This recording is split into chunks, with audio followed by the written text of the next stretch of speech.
আমাদের অনেক মুসল্লি ভাইরা আছে, দেখবেন যে ওনারা পারলে সূরা কেরাতগুলা, রুকু সিজদা, তাসবিহগুলা, দোয়াগুলা, আত্তাহিয়াতু, দোয়া মাসুরা, দুরুদ, এগুলা সব বাড়িতে পড়ে এসে মসজিদে শুধু যদি লেফট রাইটটা করে যেতে পারতো মনে হয় ভালো হইতো। এরকম একটা হাবভাব দেখা যায় না? খেয়াল করে দেখেন, অনেক ভাইরা আছে আশেপাশে নামাজ পড়লে তো দেখলে বোঝা যায়, মনে করেন উনি রুকুতে গেছে, তাসবিহ কখন শুরু করে বলেন তো?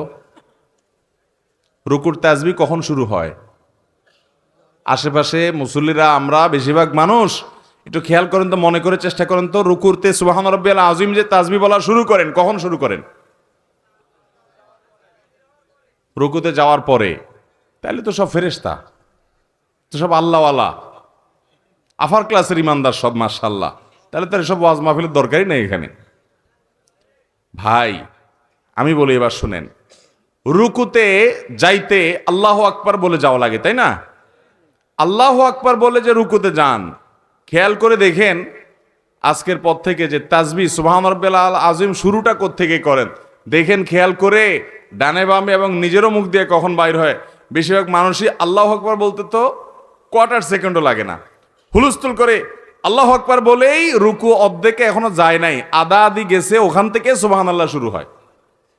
এরপরে আবার সুবহান রাব্বিয়াল আযীম, সুবহান রাব্বিয়াল আযীম, সুবহান রাব্বিয়াল আযীম, তৃতীয়বার সুবহান রাব্বিয়াল আযীম, তৃতীয়বার শুরু করে মাথা উঠান শুরু হয়ে যায়। এবার মিলান তো মিলে কিনা দেখেন, তৃতীয়বার তাসবিহ সুবহান রাব্বিয়াল আযীম, সুবহানা শুরু করতে করতে কল্লা উঠানো শুরু, ওইটা পথে বাকিটা সারে ফেলায় উঠতে উঠতে, ঠিক না? এটা তো নামাজের কোনো সিস্টেম না ভাই। 99% মানুষ দেখবেন এভাবে নামাজ পড়ে। নবী সাল্লাল্লাহু আলাইহি ওয়াসাল্লাম যে ওই সাহাবীকে শিখাইছেন, আসেন এবার সেটার সাথে মিলাই। সেটার হবে কি, আপনি সূরা কেরাত পড়া শেষ, আমরা সূরা কেরাত পড়া শেষ হলে কথার কথা আপনি সূরা ইখলাস পড়লেন, কুল হুয়াল্লাহু আহাদ আল্লাহুস সামাদ লাম ইয়ালিদ ওয়ালাম ইউলাদ ওয়ালাম ইয়াকুল লাহু কুফুয়ান আহাদ, আল্লাহু আকবার। বিশেষ করে রমজান মাসে তারাবিতে দেখেন হাফেজ সাহেবরা পড়ে, আছে না নাই? শুধু হাফেজ সাহেবদের দোষ দিয়ে লাভ নাই, গায়ে হাফেজ সাহেবরাও একই দেখা যায়। উনি হয়তো 30 পারার হাফেজ, আপনি ইখলাসের হাফেজ, সূরা ইখলাসের কুল হুয়াল্লাহর হাফেজ। তো উনি যেরকম 4G গতিতে নামাজ পড়ে, আপনার সূরা ইখলাসও খবর নিয়ে দেখেন বেশিরভাগ 4G গতিতে, কুল হুয়াল্লাহু আহাদ আল্লাহুস সামাদ লাম ইয়ালিদ ওয়ালাম ইউলাদ ওয়ালাম ইয়াকুল লাহু কুফুয়ান আহাদ, আল্লাহু আকবার না, ওয়ালাম ইয়াকুল লাহু কুফুয়ান আহাদ বলার পর একটু দম নিবেন, একটু দম নিবেন, অন্তত কোয়ার্টার সেকেন্ড অপেক্ষা করবেন। এরপরে আমি এখন দাঁড়িয়ে এতক্ষণ আল্লাহর প্রশংসা করেছি, এখন আমি নতজানু হয়ে আল্লাহর প্রশংসা করব, আল্লাহু আকবার বলে তারপর রুকুতে যাব আস্তে আস্তে। রুকুতে চলে গেছেন, হাঁটু ধরে ফেলেছেন, পিঠ থেকে একেবারে মাথা পর্যন্ত সমান হয়ে গেছে, পজিশনে চলে গেছেন। এবার একটু দম নিয়ে শুরু করবেন, সুবহান রাব্বিয়াল আযীম, সুবহান রাব্বিয়াল আযীম, সুবহান রাব্বিয়াল আযীম বলা শেষ, একটু দম নিবেন। এরপরে এবার বলবেন আল্লাহু আকবার বলে উঠবেন, উঠে সোজা হয়ে আবার একটু অপেক্ষা করবেন চুপচাপ। আমাদের এসব টাইম নেই, সামি আল্লাহু লিমান হামিদা, আল্লাহু আকবার, আল্লাহু আকবার, আসসালামু আলাইকুম রাহমাতুল্লাহ, মানে 4G না 5G না কত জি গতিতে নামাজ পড়ে আল্লাহ ভালো জানে। সব জায়গায় গতি ভালো, যার নামাজে যত বেশি সময় নেয়। আজকে আপনাদেরকে একটা কথা বলে রাখি, আপনারা যখন মসজিদে যাবেন একটু খেয়াল করেন ভাইরা, যে কোন মুসল্লিটার নামাজের সবচেয়ে বেশি সময় নেয়। আমি খেয়াল করি, আমি প্রায় সময় বলি, আমার 2-1 বন্ধু বান্ধব আছেন জেনারেল শিক্ষিত, আলেম ওলামা না, ওনাদের নামাজ দেখলে, এরকম কয়েকজন আছে তাদের সালাত দেখলে ভাই আমি তাকায় থাকি। আলহামদুলিল্লাহ আমি নিজে আমার সালাত কিতাবপত্রে পড়েছি, মানুষকে পড়াইছি, শিখাইছি, বলছি, কিন্তু দেখছি যে নামাজ কত সুন্দর করা যায়। 4 রাকাত নামাজ পড়তে 15 মিনিট সময়, 20 মিনিট সময় নেয়, এরকম মানুষও আমি দেখেছি। এটা 1 দিন 2 দিনের ঘটনা না, প্রায় প্রতিদিনই এরকম নামাজ পড়ে তারা। অনেক বড় বড় ব্যবসায়ী, অনেক বড় বড় শিক্ষিত, শত শত হাজার হাজার মানুষ চালাইতে হয়, এইরকম লোকজন, মিটিং সিটিং দুনিয়ার ঝামেলা আছে, সব চলে যাক, নামাজে দাঁড়াইছি, নামাজ শেষ করার কোনো কাহিনী নাই, সব কিছুর আগে ধীরস্থিরতার সাথে নামাজ। ভাইরা আমার, এই নামাজটা আমাদেরকে আল্লাহর সবচেয়ে নিকটে নিয়ে যাবে। যার নামাজ সুন্দর সে সবচেয়ে বড় আফার ক্লাসের মুত্তাকি, যার নামাজ যত খারাপ সে তত নিচু ক্লাসের মুত্তাকি। এই জন্য আমি মসজিদে গেলে খুঁজি যে আমার চাইতে লম্বা নামাজ পড়ানোওয়ালা পাই কিনা। যদি পাই তখন ঈর্ষা করি যে তারে এবার ফেল করতে হবে, আমি তার চাইতে আস্তে আস্তে নামাজ পড়তে হবে। আমি একটু তাড়াহুড়া প্রকৃতির মানুষ, এই যে কথা বলি দেখেন হুলস্থুল করে বলি, ধীরস্থিরতার সাথে কত সুন্দরভাবে মানুষ কথা বলে, আমি পারি না, আমার একটা রোগ, তাড়াহুড়া করে কথা বলি।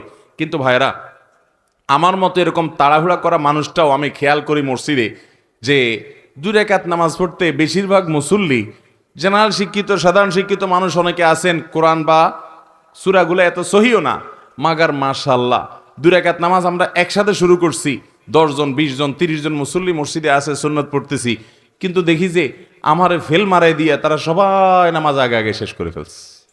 এত গতি তাদের নামাজে। আবার কিছু মানুষ দেখি মাশাআল্লাহ যে আমার অনেক পরে দেখা যাচ্ছে তাদের মাত্র 1 রাকাত শেষ হয়েছে, তখন আমি ঈর্ষা করি, আমি তো এরকম সুন্দর নামাজ পড়তে পারতাম। ভাইরা আমার, আল্লাহর কসম করে বলি, একটা সময় আসবে মন খুলে নামাজ পড়তে চাইবেন, বিশ্বাস করেন ভাই, লিখে রাখেন ডায়েরিতে। আপনাকে যদি আল্লাহ হায়াতে বাঁচিয়ে রাখেন, যুবক ভাইয়েরা, তরুণ ভাইয়েরা, একটা বয়স আসবে মনে চাইবে একটু রবকে মন খুলে সেজদা দেই, একটু লম্বা করে রুকু করি, পারবেন না, অসুস্থ হয়ে যাবেন, রোগবালায় ধরে ফেলবে। বাবারে, সে সময় আসবে না? বৃদ্ধ মুরব্বীদেরকে, চাচাদেরকে জিজ্ঞাসা করেন, চাইলেও অজু ধরে রাখতে পারে না, নামাজ পড়তে পারে না, চাইলেও পারে না। একটা সময় আসবে চাইবেন, পারবেন না। নামাজটাকে সুন্দর করেন, সময় মতো পড়েন, অনেক রাকাত নামাজ পড়বেন, নফল নামাজ পড়বেন। এটার চাইতে উত্তম হলো ফরজটা পড়লেন, মূল সুন্নতগুলাই পড়লেন, কিন্তু ধীরস্থিরতার সাথে পড়লেন। 10 রাকাত তাড়াহুড়া করে পড়ার চাইতে 2 রাকাত আস্তে আস্তে পড়া অনেক বেশি। নামাজ সুন্দর করবেন তো ইনশাআল্লাহ।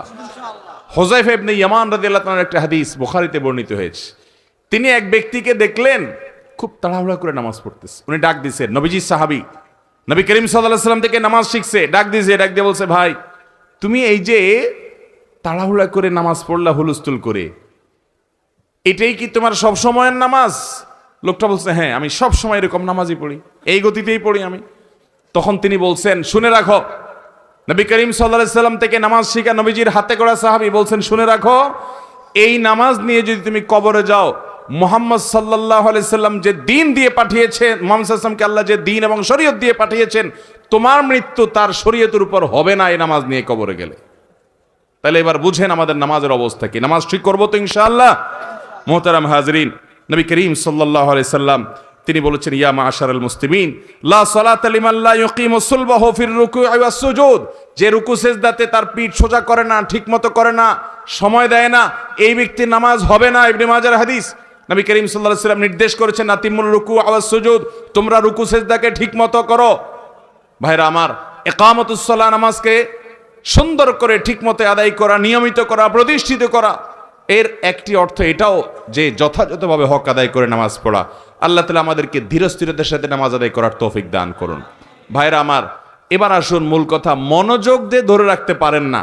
আমি আমার নিজের অভিজ্ঞতার কথা বলি আপনাদেরকে, এবং নামাজের মনোযোগ ধরে রাখার জন্য সিনিয়র উলামা একরাম যেসব পরামর্শ দিয়েছেন, তমল থেকে একটা এটাও, আপনি নামাজের মধ্যে টাইম বেশি দেন, তাড়াহুড়া না করে ধীরস্থিরতার সাথে সালাত আদায় করেন, দেখবেন নামাজে মনোযোগ অটোমেটিক আসছে ইনশাআল্লাহ। আপনার 4 রাকাত নামাজে কথার কথা সবসময় 4 মিনিট সময় লাগে। আপনি পরিকল্পনা করেন যে আমি 8 মিনিটের আগে নামাজ শেষ করব না, দেখবেন আপনার নামাজ কি সুন্দর হয়। আমি এরকম এক ভাইকে দেখছি যে 4 রাকাত নামাজে 10-15 মিনিটের নিচে শেষ হয় না। আমি জিজ্ঞেস করলাম, ভাই এত লম্বা কি নামাজ পড়েন আপনি, বলেন তো? উনি আমাকে বললেন, ভাই শয়তানের সাথে তো কুলায় উঠতে পারি না, সে আমাদের, দেখেন নামাজে যাতে মনোযোগ নষ্ট হয় এই জন্য দেখবেন যার কথা জীবনে মনে হয় নাই, নামাজে দাঁড়াইলে দেখবেন তার কথা মনে হয়ে গেছে। যেই কথা আকথা কুকথা আপনার মনে সব সাধারণ কোনো সময় হয় না, নামাজে দাঁড়াচ্ছেন দেখছেন সব হয়ে গেছে। কারণ ইবলিস তখন আপনার খেদমত শুরু করে দেয়, বলে যে হযরত আপনার এখন এই যে এই কথাটা মনে রাখা উচিত, ওই যে ওই জায়গায় ওইটা না ভুলে গেছেন, এই যে স্মরণ করে দিলাম, দেখবেন সব মনে করাই দিছে। কারণ আল্লাহ কোরআনে বলেছেন, আকিমিস সালাতা লিযিকরি, তোমরা আমার স্মরণের জন্য নামাজ পড়ো। আমাদের নামাজে আল্লাহর স্মরণ ছাড়া আর সব কিছু স্মরণ হয়, আল্লাহর স্মরণ ছাড়া আর সব কিছু স্মরণ হয়। নামাজে মনোযোগ যদি আপনি ধরে রাখতে চান, তো পরীক্ষিত আমল হলো সময় ডিউরেশন বাড়িয়ে দেন।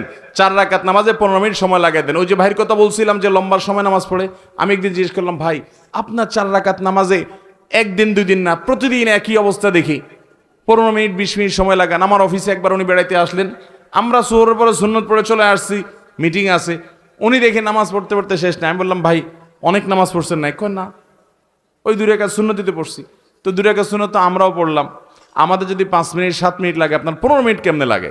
উনি বলল, ভাই দুনিয়াদার মানুষ, অনেক ব্যবসা বাণিজ্য আছে, শত শত লোক চালাইতে হয়, বিভিন্ন দিক মাথা চলে যায়। তো শয়তান তো নামাজে মনোযোগ নষ্ট করতে চায়, এই জন্য আমি শয়তানের সাথে কুস্তি করি নামাজের মধ্যে। আরে শয়তানের মধ্যে সাথে কুস্তি আবার কেমনে করে নামাজের মধ্যে? কুস্তি করলে নামাজ হবে নাকি? বলে যে কুস্তির সিস্টেমটা হলো এই, আমি যখন নামাজে দাঁড়াই, সূরা ফাতিহা অন্য সূরা পড়ি, তখন শয়তান আমারে ইরানে, তুরানে, কোকাব শহরে, অমুক জায়গায়, তমুক জায়গায়, চিপায়, এর ভিতরে, ওর ভিতরে, এর পিছনে, ওর পিছনে, যত আকতা কুকতা সব মনে করে দেয়। তখন আমি কুলে উঠতে পারি না, আল্লাহর কথা স্মরণ আসে না। আমিও তেড়ামি করি। পরিপূর্ণ আল্লাহর দিকে মনোযোগ আসার আগ পর্যন্ত তেলাওয়াত চলতে থাকবে। সূরায়ে আপনার ফিল পড়া হয়ে গেছে, এবার লীলা পড়া হয়ে গেছে, আড়াইতালে যে পড়া হয়ে গেছে, এন্না তাই না, কিন্তু আমি রুকুতে যাব না যতক্ষণ পর্যন্ত আমার মন নামাজের দিকে না আসবে। উনি বলে যে আমি যখন এভাবে সূরা বাড়াইতে থাকি যে ডিউরেশন বাড়াইতে থাকি, তখন এবার দেখা যায় ইবলিসে আমার মনরে এদিক এদিক নেওয়া ছেড়ে দেয়, দিয়া বলে যে তো লস প্রজেক্ট, এর পিছনে মেহনত করলে তো সূরা আরো বেশি বেশি পড়ে সব বেশি বাড়ায় ফেলবে, এর মনোযোগ তাড়াতাড়ি নামাজের দিকে দিয়ে দেয় যাতে তাড়াতাড়ি রুকুতে যায়। এরপর আমি রুকুতে যাই, রুকুতে গেলে তারপর সুবহান রাব্বিল আযীম পড়ি, সুবহান রাব্বিল আযীম পড়ি, না মন অন্যদিক চলে গেছে, বলি না সুবহান রাব্বিল আযীম তোর জন্য 30 বার পড়বো, আধা ঘন্টা ধরে পড়বো, মাগার আমি কল্লা উঠাবো না, উপরে পিঠ তুলবো না, যতক্ষণ পর্যন্ত আমার আল্লাহর কথা পরিপূর্ণ মনে না আসবে। আমি তেড়ামি করি, শয়তানের সাথে কুস্তি চলে। এবার শুরু করি আমি সুবহান রাব্বিল আযীম। শয়তান তখন চিন্তা করে, হায় হায় রে, এই তো এতবার তাসবিহ পড়ে তো সোয়াবের পাহাড় করে ফেলতেছে, তাড়াতাড়ি করে তার কুমন্ত্রণা দেওয়া ছেড়ে দেওয়া। শয়তান দেখা যায় আমারে ছেড়ে দেয়, আল্লাহর দিকে পরিপূর্ণ মনোযোগ হওয়ার আগ পর্যন্ত আমি সোজা হই না, তেড়ামি করে পড়ে থাকি। এরপরে যখন সব শেষ, দেখি যে না মনোযোগ পুরো আল্লাহর দিকে গেছে, নিজে স্যাটিসফাইড হওয়ার আগ পর্যন্ত আমি রুকুতে থাকি, এরপরে মাথা সোজা করি। এইভাবে একটা করে রুকুন শেষ করি। আমার অনেক সময় লাগে, কারণ পুরো নামাজে আমি লড়াই করি ওই ইবলিসের সাথে। ওই লড়াই করতে কুস্তি করতে অনেক সময় লাগে। আল্লাহু আকবার, সুবহানাল্লাহ, এরে বলে নামাজ। ভাইরা আমার, নামাজটাকে সুন্দর করবো তো ইনশাআল্লাহ।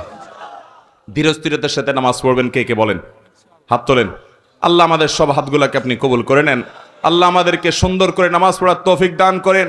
আল্লাহ আমাদেরকে নামাজ কায়েমকারী বানিয়ে দেন। আল্লাহ আমাদেরকে সহি সলত ভাবে খুশুর সাথে নামাজ পড়ার তৌফিক দান করেন। আল্লাহ যে নামাজ জান্নাতুল ফেরদাউসে নিয়ে যাবে সেই নামাজ পড়ার তৌফিক দান করেন। আত্মামান জাযাকুমুল্লাহু খায়রা ওয়া আখিরু দাওয়ানা আলহামদুলিল্লাহি রাব্বিল আলামিন। সবাই নিয়ত করছি তো ইনশাআল্লাহ? সবাই নিয়ত করছি তো? নামাজে মনোযোগ দিয়ে পড়বেন তো ইনশাআল্লাহ?